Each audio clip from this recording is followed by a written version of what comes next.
Welcome, everyone, to another episode of Streamed and Screened, an entertainment podcast about movies and TV from Lee Enterprises.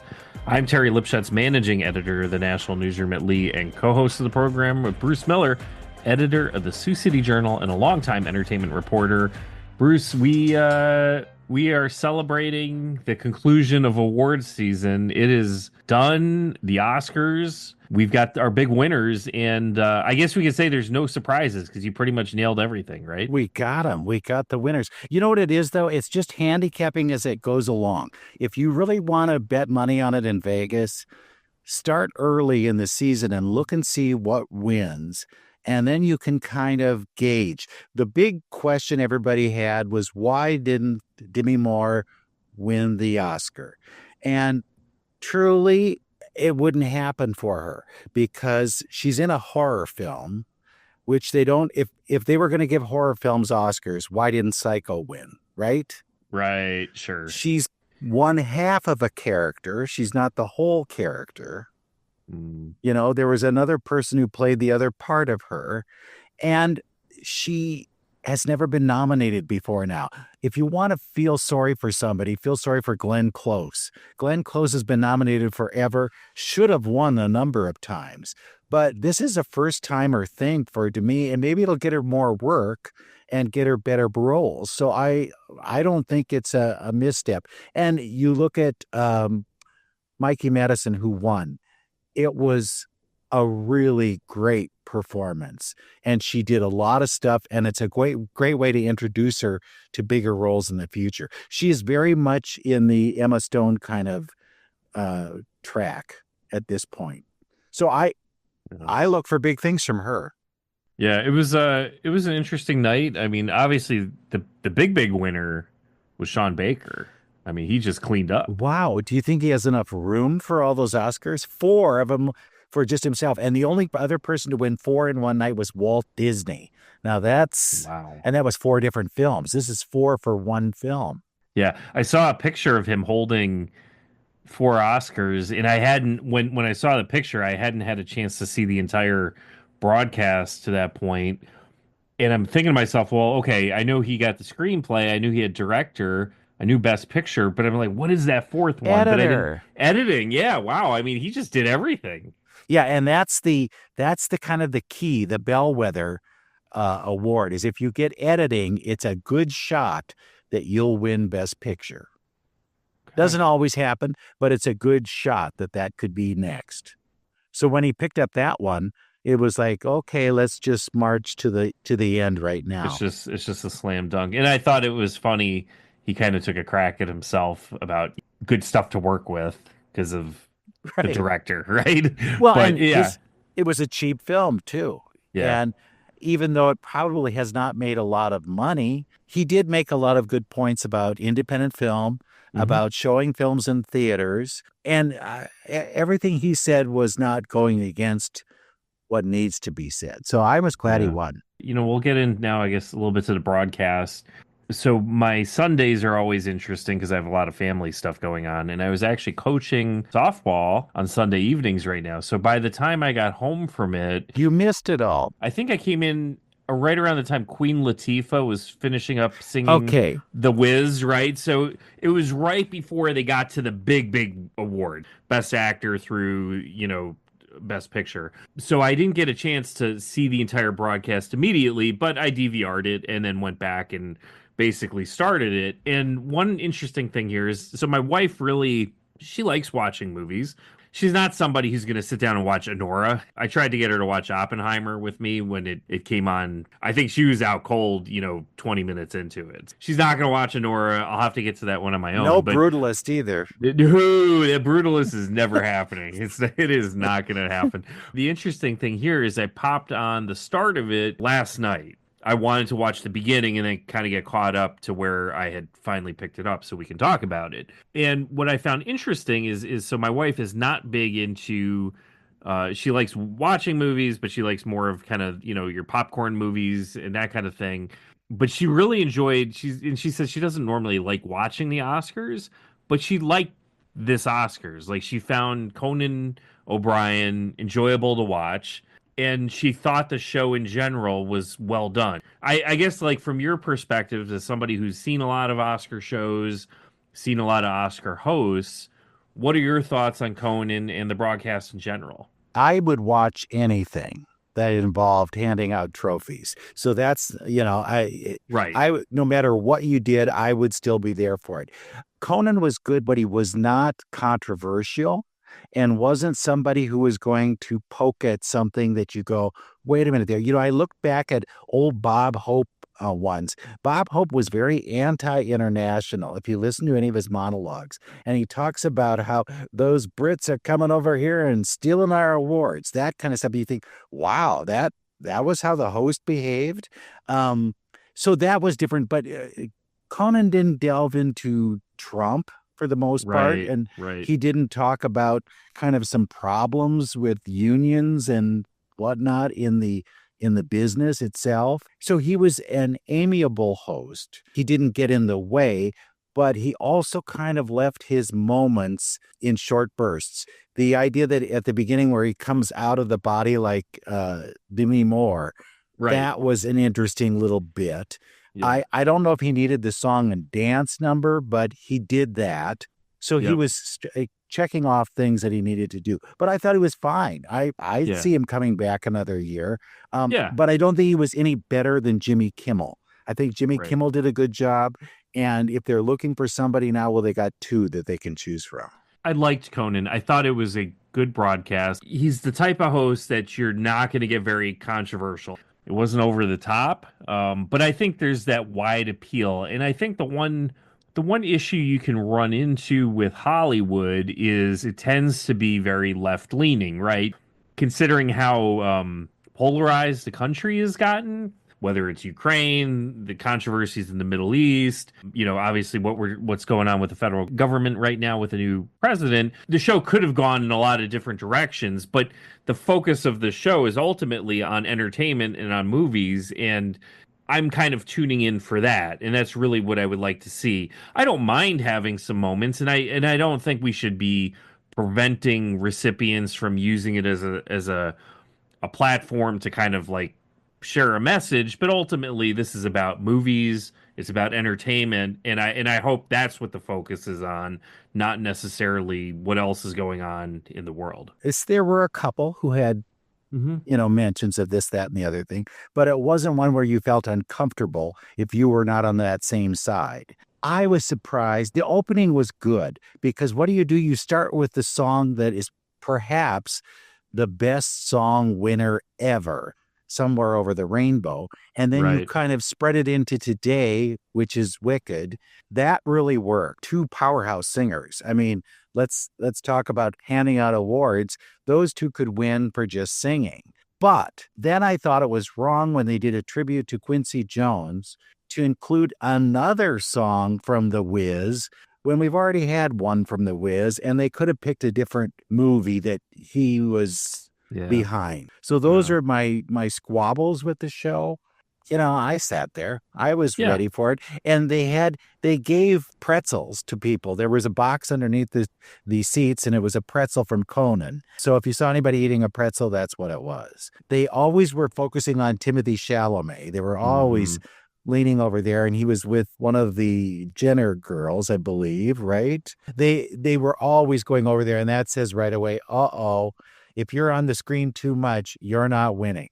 Right. What happened was that movie got nothing. Yeah. A Complete Unknown got a complete nothing. A complete nothing. Kylie Jenner. Right? Yeah, Kylie. Yeah. And Kylie's a billionaires. She's got more money than all of us. Yeah. They kept kind of like they're the in couple now, and that's what they kept flashing to. You saw Demi sitting there too, but she didn't get as much screen time as some of the other ones did. And then you got to the Adrian Brody moment where he's throwing gum to, and I did not know this until after the whole thing, his girlfriend, who happened to be the ex-wife of Harvey Weinstein. So the plot thickens, Popsy. And so there were a little thing there. You go, maybe this is where Nick Offerman should come in. And by the way, if you want to know who that is, That's, he was a good announcer. I thought he was fun. As soon as I heard the voice, I'm like, oh, is that Nick Offerman? Is that really him doing the announcing? And it was. And well, the Timothy Chalamet part, it's like reading a Curious George book, The Man with the Yellow Hat. Like, you can't miss the guy. I mean, all he needed was like a big yellow hat, and you'd be like, "Where's Curious George?" So And props to him for wearing that suit. he definitely pulled it off, right? There's not many people that could probably pull off a yellow suit like that. I thought the bit with John Lithgow looking like disappointed, where instead of playing you off the stage, he would just look disappointed. That was fun. I mean, And when they did the costume one where they had 5 of them up there and he was one of the ones, right? And where he talked about how you could didn't have to worry about eating too much and you're wearing big old robes. That was cute. And then Bowen Yang from Saturday Night Live, who's in Wicked, wearing the costume from Wicked and thought that everybody else should be wearing. I thought that was a good way, but I wish they had done that kind of 5-person thing with the acting, because it worked well there. I don't know that it necessarily works with production design and costumes and whatever else there might be there. But I'm glad they did it. It was another wrinkle in the evening. God bless her.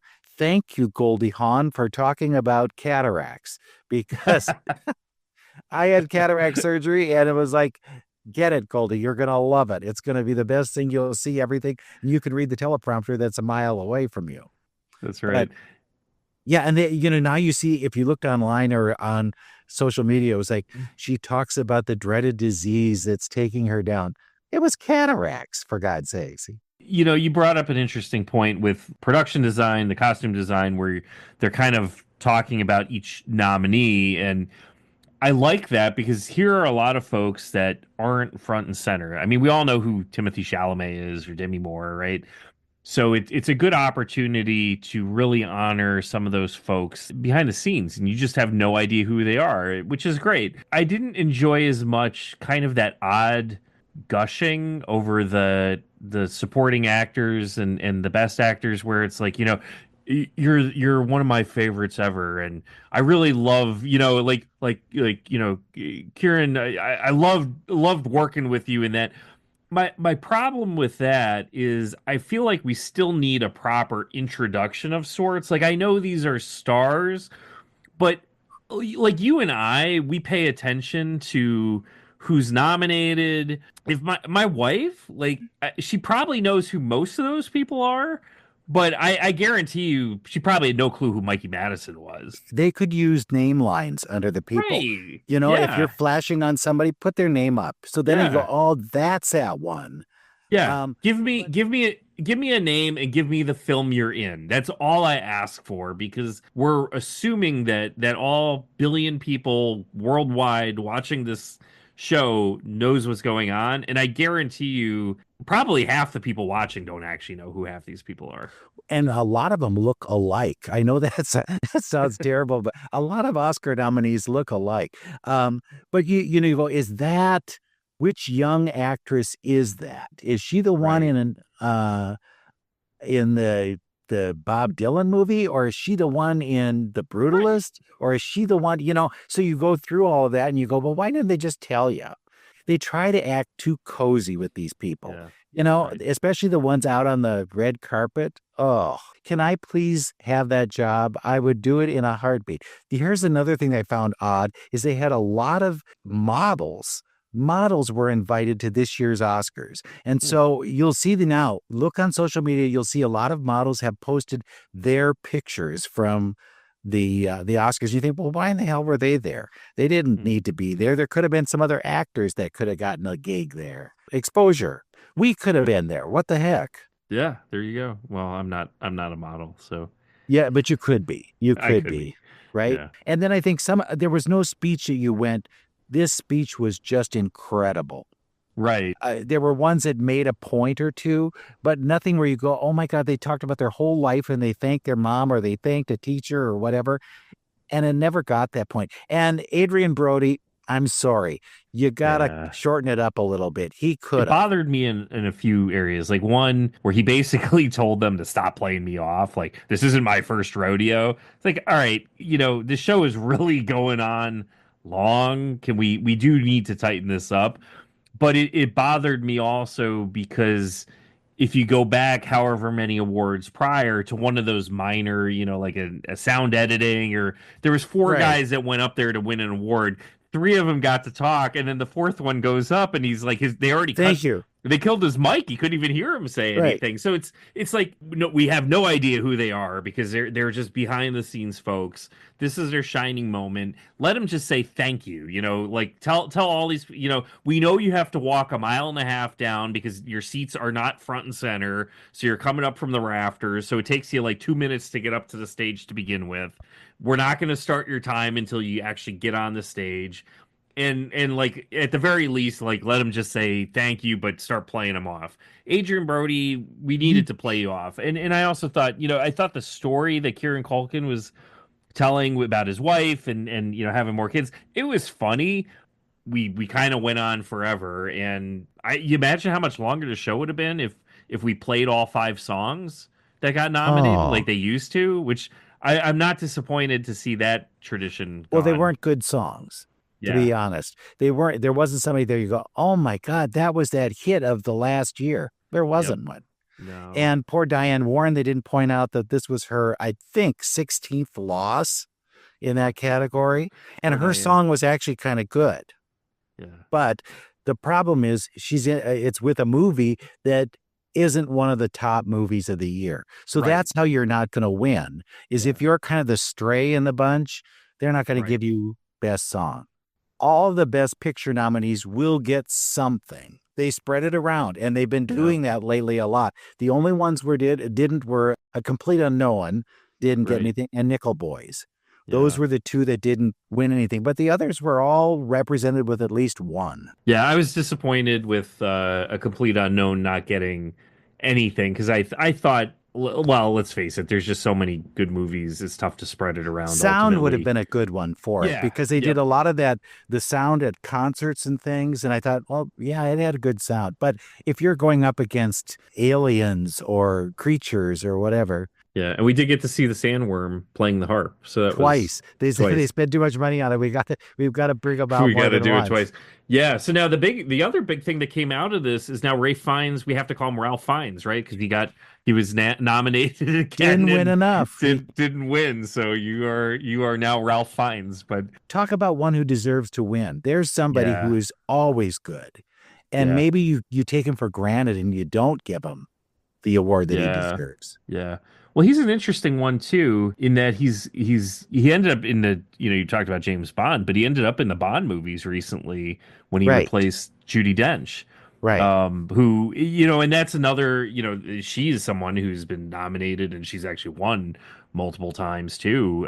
But it's like you're when you become that prestigious elder actor from the UK and then you find yourself also ending up in James Bond movies, that's when you've really That's their topped out. Marvel. If you're Yeah, in one of those, it's their Marvel movie. But exactly. yeah, but it was good to see him. I'm glad he was there. The movie, it did something. It got Yeah, screenplay. That's good. It yeah, should have gotten more than one. Hey, it was in the running at the end for Best right. Picture. It could be a timely film now too. I want to go see it. After I saw the show, I wanted to see the documentary winner. You can't Yeah. find that anywhere, and Oh. it is not. It didn't get a release company to help put it out there. I don't know if it'll go like PBS or something, but Hmm. it's one I would love to see. And I never had access to it. So, who knows Yeah. where it got its strength or its attention. But that's what you Hmm. look at now. I think now for people is a good time to go back and see, all right, let's look at this again. Let's get another shot at some of these movies. Yeah. And if you go back to Anora, you will note how good Mikey Madison is. With some of these smaller independent films, they just fly And I through. wouldn't doubt that they would do another theatrical release, particularly since he said, let's Sure. get back into the theaters. Here would be a good way to jumpstart that. Yep. I went and looked at again Flow, which won the best Hmm. animated film. I realized how truly remarkable that film is. Hmm. It's about a cat. It's basically a movie about a cat who's trying to survive where there's a flood and you don't know where this is, what this is, there's no dialogue. There's, it's just this cat kind of running around, gets on a boat. Other animals join the cat on the boat, and they're trying to survive. And what you notice is that they did it with Blender, a free program that you could do. It was very hopeful in terms of young filmmakers. If this wins Best Animated Feature, maybe you can make one too. And it had a great message. Go back and look at some of those ones that you think, I missed that, or I didn't maybe look at it that closely the first time around. So overall, I mean, your general thoughts just to wrap things up. Yeah, if I were to give it a grade, it was probably a B, but a solid B. Okay. And that's okay, and I was pleased with the results.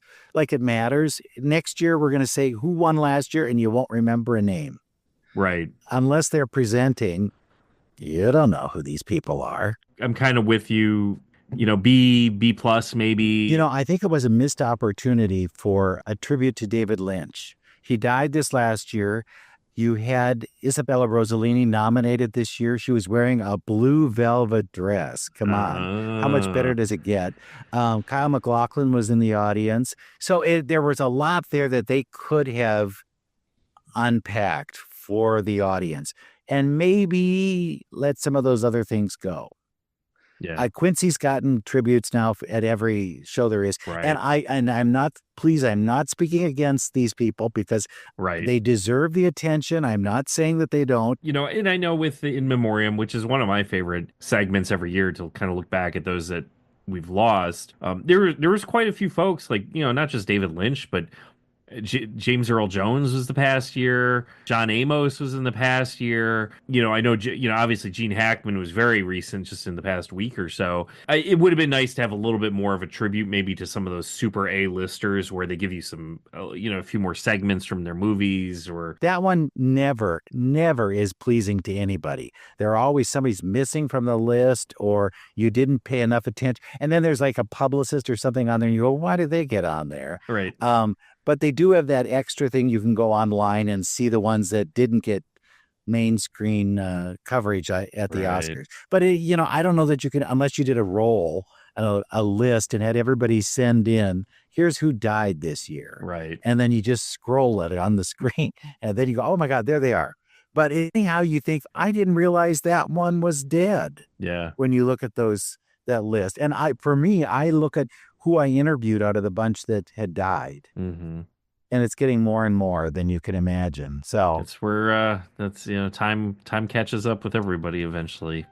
Best bit of the whole night, if I can, it's when we had, was it Scarlett Johansson and Thelma Starr, June Squibb. Okay. And June Squibb said that she was really Bill Skarsgård.